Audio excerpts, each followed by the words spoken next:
Joining us here, World Series champion and an analyst for Fox Sports, and also a special advisor to the New York Yankees. Good to see you, Thank Nick you, man. Swisher. Glad to be back, man. I missed you guys. We missed you too. Did, man. We missed For you real. too. We're like, we had to get Swish in here, certainly on a day where it could be Yankees Red Sox. Of course. Before we get to that, though, what did you think of last night's game? Well, I thought it was. I mean, I think that was what a lot of people expected to happen. Now let's talk about the Oakland A's too. I mean, I feel like what a tremendous season. I heard you talking a little earlier. Yeah. But Bob Melvin, how awesome of a guy is he? And what he's done with that organization. Billy Beane, they're still doing it. I think the one big takeaway that you can take away from that wild card game is the fact that in today's age, in today's game, you don't necessarily need to have the heaviest payroll to be successful. And I think that's what the Oakland A's are showing us, along with analytics, the sabermetrics of the game. You can gain that added advantage without paying top dollar for athletes. And it was in terms of a new millennium baseball game. The fact that the A's were immune to pitch counts being built up on their pitchers because they were just relievers. And I guess the only way that the pitch count would have mattered is if suddenly a reliever that doesn't usually go more than one inning suddenly now has 25, 30 pitches on the odometer, whereas there was an issue with that with Severino with the Yankees. And then the script kind of flipped after the Yankees got an early start and Trevino came in and started throwing seeds for the A's. Yeah.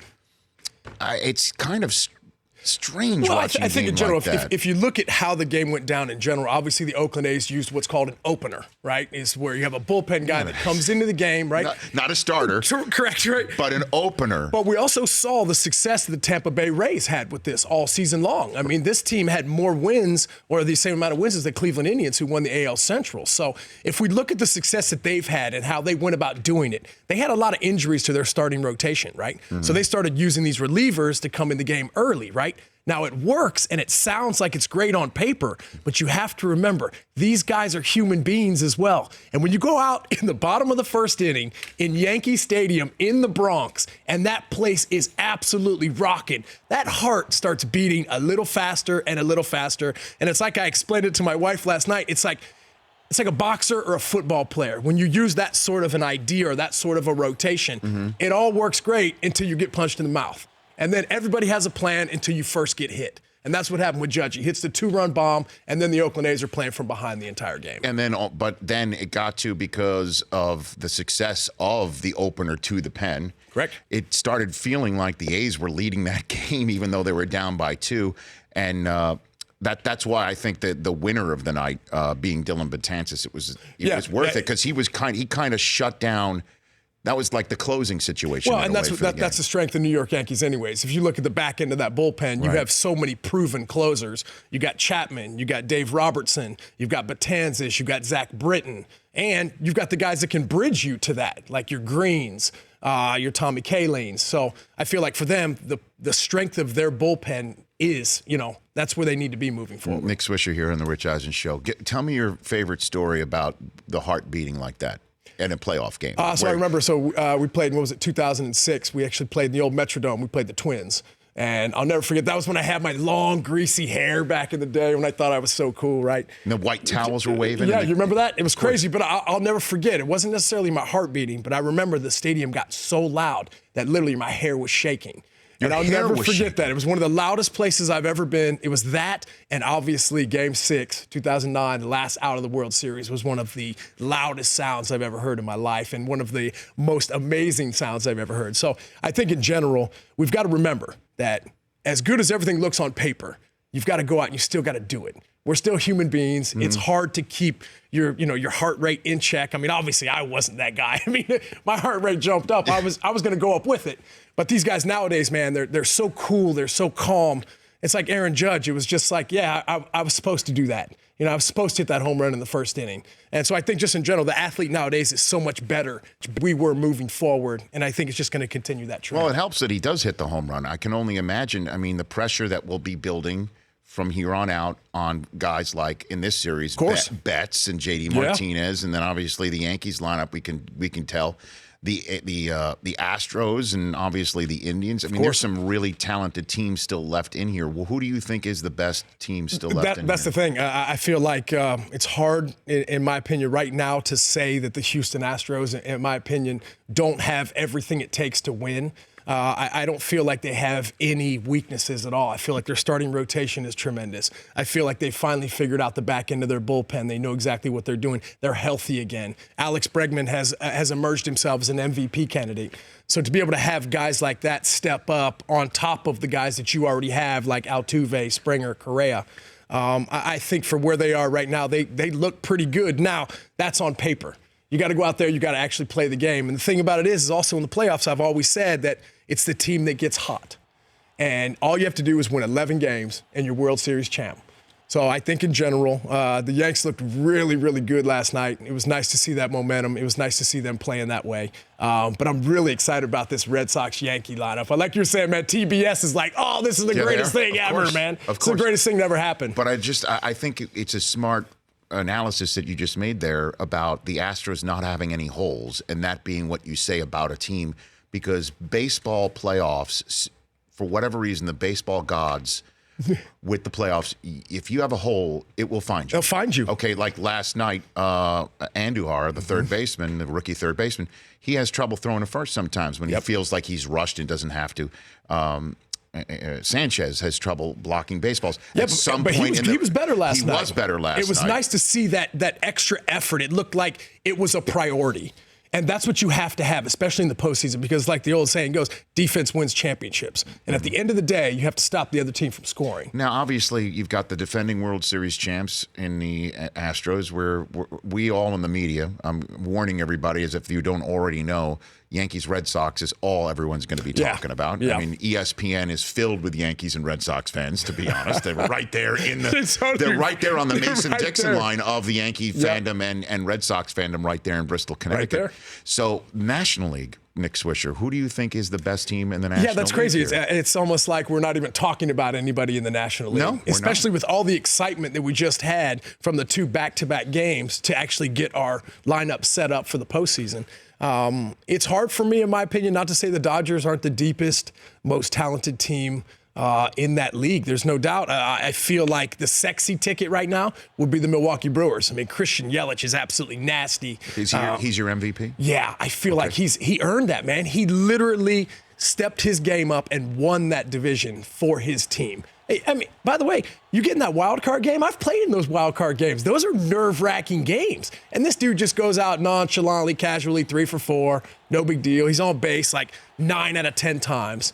I feel like he is one of those guys that he's that new age athlete. He's that long, lean, not necessarily like the most muscular athlete, but just that long lead and be able to create that leverage on the baseball. And now he's coming into his power stroke. I kind of want to pound a table for the Rockies for some reason. That they have, I mean, that Trevor Story kid, Mayhew. Bud Black, it's been a great story. Right. Arenado, their pitching staff, nobody really talks about because it's Colorado. Of course. And Charlie Blackmon's one of my favorite players that I've got. Oh, yeah, Chuck Nasty, bro. How dirty is that beard? You know he hasn't trimmed that thing in a minute, bro. He probably got like grilled cheese sandwich in there. Like he gets hungry in the 7th and he like pulls it out real quick. I know. You know. I don't know why I want to pound a table for the Rockies, but I do here. Well, but you got to love that. I mean, they have just as good a chance as anybody else to win this thing. And I think that's the greatest part about the playoffs is all you got to do is you got to get in. And once you get in, your athletic ability and your team is going to do what they need to do. So I think in general, I also like the Cleveland Indians, man. Josh Donaldson, come on. If he's, Dontrell Willis always says if he's a shell of the player that he can be, that could be one of the greatest infields ever put together. With Donaldson at third, you got Lindor at short, Jose Ramirez, an MVP candidate last 2 years at second, and then you can either put, the parrot, you can put Encarnacion, or you can put Yonder Alonso over there. So I feel like if there is a team that can compete with the Houston Astros, I do think it is the Cleveland Indians because their starting staff is the only staff in baseball that can match up with the Astros. It's loaded. We were talking about it, Brockman, right? We were talking about the All-Star game that October is going to be lit. It's amazing, finally man. Here. Yeah, we've been waiting for this seemingly for 6 months. And it's here. So you've mentioned a handful of times, Nick Swisher, about the pitter patter of your heart. Yeah. How difficult is it to calm down in a batter's box, man. knowing that the guy on the mound is maybe just as amped, but you have to think your way through an at bat here and channel the adrenaline. I'm wondering if you could put me in those shoes here. I mean, I'm retired. I'm still trying to figure it out. I still think I'm trying to figure out how to calm the heart down. Right. I think that's one of the things that it's not always your athletic ability. It's your ability to be in that moment. It's your ability to understand what's at stake. And I think that obviously the more that you have the opportunity to do that, the more you can learn from that. So I think that was the one thing going into that Yankee-A's game last night is the Yankees have been there before. And I felt like my dad said something to me a couple weeks ago, and he said, like, every time the Yankees feel like their backs are pressed up against the wall, they come out fighting, and they always seem to play well. And they also have guys that have been there and done that. Listen, man, this team almost went to the World Series last year. Right. I mean, let's not get that twisted at all. So now all of a sudden you bring in a team of the Oakland A's who had an unbelievably remarkable season and got contributions from players that, really stepped their games up. Stephen Piscotty, heard you talking about earlier, man, what an amazing story. Well, after what happened with him and his mom, I mean, an at-bat is probably just a vacation for him. You know what I'm saying? Well, I feel like he has that something to play for. Well, who was the best player you were ever been around who was able to just... Oh, Derek Jeter, no doubt, hands down, bro. Take it all out of dude, this cat was just cool, dog, just like this all the time, man. Really? And me, I'm like a heartbeat. You know what I'm saying? Like I'm up and I'm down, and he was just like this. And I feel like I learned a lot from him moving forward because him, Jorge Posada, Andy Pettitte, Mariano Rivera, all those cats did it the same. And I don't even know how. I wish whatever they were taking, I probably should have jumped on some of that. But either way, to be able to be around those guys and to understand they were so pro and they were so professional in what they did each and every day. Mm-hmm. And that was the main thing I took away from all those guys, because when you get in those situations, you have to go back on muscle memory. You have to go back because you're trying to focus on one thing. Well, you have 50,000 people going crazy. Yeah. So to be in that spot and to be able to be successful more times than not, like a guy like Derek Jeter, his postseason numbers were off the charts. And I always found it just unbelievably amazing that somebody could do that because there were so many X factors. But somehow he found a way to tunnel vision himself. Nick Swisher here on the Rich Eisen Show. He was pretty good. Okay, I know. So who do you think wins it all? Give me your prediction here at the beginning here. You know what? I feel like in this position right now, they asked us this last week. And last week, I'll say the same thing I got this week right now. I feel like it's going to be amazing. I feel like it's going to be a hard-fought battle. I got the Yankees beating the Red Sox. I've got Houston beating Cleveland. And then at the end, I think I have Houston in a 7-game split. Beating the Yankees and moving on to the World Series, facing the Milwaukee Brewers. You like the Brewers? I'm pounding my chest, man. Like you feel like you want to pound the table for the Rockies. I feel like for what they've done, Craig Counsell, to be able to bring over the players they have, like the Lorenzo Cains, the Christian Yelich's, to be able to see what that organization has turned into. Jesus Aguilar, and all of a sudden that team's got bravado. They've got a name. They know exactly what they're trying to do each and every day. And by the way, when you watch the Milwaukee Brewers, don't you smile? You're laughing. You're having fun with them. You're like, wow, these are like just big kids playing the game that we all wish we could. So I think for the success that they've had this year, I would like to see it continue. They've gotten great pitching from a bunch of so-called average starters to be able to see these guys step up, and also the front office for bringing over guys like Gio Gonzalez right after the deadline because they need those arms to get themselves to the World Series. And just like the Yankees, their strength is in their bullpen. So when it's all said and done, you think we have a repeat with the Astros? Yeah, I think so. I mean, maybe, good. Bro. I'm a horrible prognosticator. There's no doubt about that. No. I might be the worst. But I think that's the thing about it is every day it changes. And that's the thing is like, over at Fox all the time, and they're saying, hey, who do you think's going to win? Well, if it's today, then I'm going to say this, but tomorrow might come up and I might think something totally different. Pitching matchups, it's where the game's taking place, and momentum it's amazing how momentum truly feels tangible in the baseball. It's crucial, playoffs. Man. It's huge, and I think as a fan base, I think the fans really need to truly understand how important they are in these playoff settings, because I don't care what anybody says, man, whether, the visiting team won more wild card games or not, but I'm telling you, home field advantage, it's an advantage for a reason. You wake up every morning, you go to your favorite breakfast spot, you go to your favorite lunch spot, wherever you want to go. Yeah. You're at the ballpark at the same time. Your fan base is there. They want you to succeed. So to be able to have that, I mean, last night, I think the crowd in Yankee Stadium, man, bleacher creatures all over the place, man. It was an amazing atmosphere. Beer flying I wish I could have been there. Oh, bro, it was like a soccer game, right? They were like throwing them all over the place. That's the excitement we need, and that's the excitement that comes out in playoff baseball. And I think that's why, in my mind, we have the best sport in the world right now.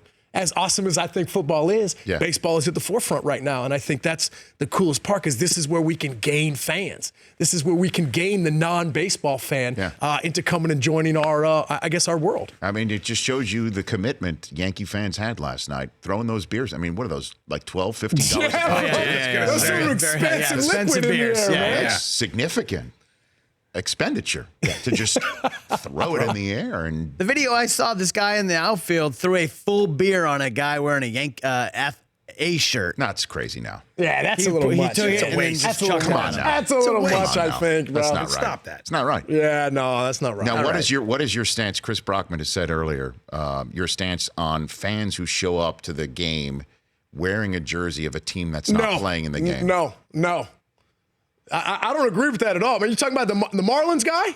No, just a guy. No, just anyone in general. Like last night, somebody going to the A's-Yankees game. In a LeBron jersey. Or a Red Sox jersey. You know, like wearing a jersey of a team that has nothing. But Marlins guy's a perfect example. Right. Yes. Yeah, like I understand you want to rep your team, but I feel like there's places, there's time and a place that you can rep your team's jerseys, That's what I'm saying. Like, if I'm going to wear a Red Sox jersey, I'm going to be going to a Red Sox game or, He got upset because he went to Red Sox Braves and somebody showed up wearing a Yankee jersey. And I saw tons of Yankees jerseys. I'm like, what are you guys doing? Yeah, I mean, I don't know. Makes no sense. Hey, I can understand that. I mean, I feel like there should only be one or two jerseys in a game that could be able to be worn, right? Either the home team or the visiting team. Nobody else. That's it. Okay. And everything's good with you? Bro, two kids? Yeah, right? man, we're so awesome, dude. Emmy's going to kindergarten now, so mornings in the Swisher house start a little earlier than normal, man. 6 a.m., dog. When you want to try and wake up a 5-year-old, it's a different experience every morning. Okay. But today was a great morning. I knew I was coming to the Rich Eisen show. Oh, fantastic. And when you take your daughter to kindergarten, who's more of a child? Yeah, so we you or the children that are in the room? Yeah, so we have a playlist, man. We got like a whole routine in the morning, bro. So for me, man, my morning, I kick ass in the mornings, bro. Because I feel like if I hit the ground running, right, and I dominate that first hour of the day, the whole rest of my day is going to be amazing, right? Okay. So for me, we got to get up at 6. We got to be out of the door at 6:45, right? Not 6:46. 6:45, we need to be out the door. Well, what do you do when a child says, I laugh at your plan? Hey, parents, I'm telling you, this is crucial, right? You got to start earlier, right? If you got to leave the door at 6:45, you got to start getting them out the door at 6:35. You see what I'm saying? Parenting skills. Right? I'm learning on the fly, guys. Yes. I'm learning on the fly. Okay. Well, that's part of what makes you And I feel like my kid really responds well to routines. Okay. Right? Like if you get the routine right every morning, it's the same thing. She knows what to expect every morning. And what happens after 6:45? Yeah, after 6:40, we get in the car, right? We get a little. We gotta get a little. That's what you're playing for your kids? She gotta wake up, man. We gotta get up. You know what I'm saying? We gotta get moving, right? We gotta get it, right? And then there's a little. And then from usually about the first couple songs we get into, my 2-year-old daughter, her favorite song is "Low." Boots with the fur, right? And she's like, "That's that boots with the fur." So Flo Rida? Yeah, Flo Rida, bro. Okay. Hey, the song's amazing, bro. We love it. But we got Emmy's playlist, and then we got Sailor's playlist. Two kind of different but similar playlists because I think it all branches back to my likes in general. So you're playing DJ behind the wheel of the car. I've done that too, but it gets so annoying. I'll be honest. Right. I need your sunnier disposition. Because I'll say to my kids, I am not playing DJ while I'm being the chauffeur. Right. I can't be DJ and chauffeur. Yes. Well, I feel keep your hands to yourselves. I feel like I'm a multitasker, right? I feel like I can do a couple things. So, before you leave, bro, get your Spotify playlist. Spotify, right? You got your playlist, you're good. And then you can make all your adjustments down here, right? So I'm driving, right? New jam? You want a new one? Okay. Boop. Right? Next song, right? And so they know, right? Because I feel like if you get with them and you're like, hey, we've got all these different songs here, right? Which ones are your favorite? And then if you have like a mix of like 10, 15 jams, bro, you're good to go. Nick Swisher, 5-tool parent right here. Wow. 5-tool parent. Still learning. Work in progress. A work in progress.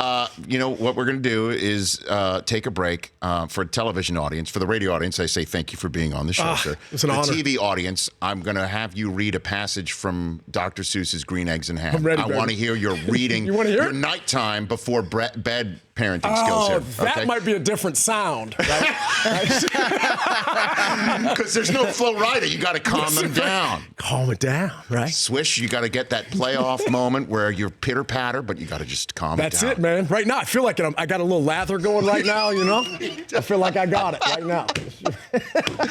And by the way, radio audience, when we return, I have in fact heard from a certain member of the National Football League about a certain nickname that I have been trying to brand said player. Patrick Mahomes has chimed in. That's next. Well done. Thank you, Nick Swisher. Hey, blast, brother.